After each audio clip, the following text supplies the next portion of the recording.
Hvad for den? Den vej.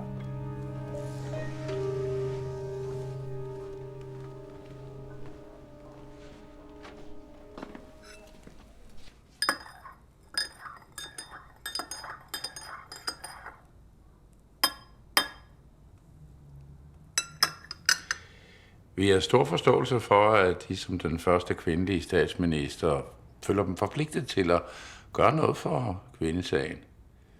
Men det har dog altid været en virksomhedsledelses suveræne ret at afgøre, hvem der skulle sidde i bestyrelsen. Jamen, det er det da fortsat. Blot skal halvdelen af dem være kvinder. Når et symfoniorkester skal vælge ny violinist til strygegruppen, stiller man en skærm op på scenen, og bag den kommer ansøgeren og spiller. Til slut vælger man den bedste. Ikke den bedste mand eller den bedste kvinde, men den bedste violinist. Men sådan er der jo ingen, der besætter en bestyrelsespost ude på de store virksomheder. Vi gør. Godt.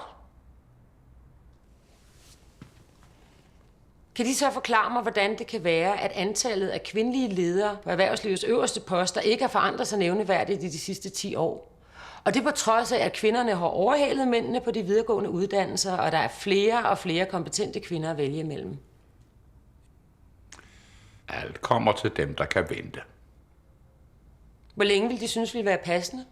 Det tog næsten 70 år for kvinderne at få valgret. I mange bestyrelser sidder der kun mænd. Og de ringer til en af de gamle drenge, når der skal besættes en ny post. Jeg tror godt, de ved, at det stadig foregår sådan de fleste steder. Jeg er nødt til at understrege, at vi ikke agter at lade os tvinge fra vores frie valg. Og jeg er nødt til at understrege, at landets love gælder for alle danske virksomheder. Præcis. En konsekvens af dette kunne derfor blive, at Krone-koncernen flytter sine aktiviteter til udlandet. Jeg har den største forståelse for det sympatiske i det forslag, men jeg kan forsikre statsministeren om, at vi er et milliardforetagende i hård international konkurrence. Vi kan ikke risikere en inkompetent ledelse i vores selskaber på grund af et statsligt indgreb.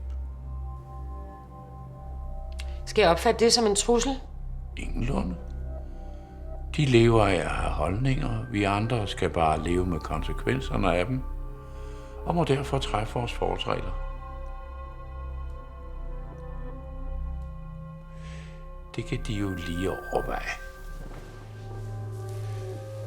Jeg vil være glad for at høre, hvad de har tænkt dem inden for 48 timer.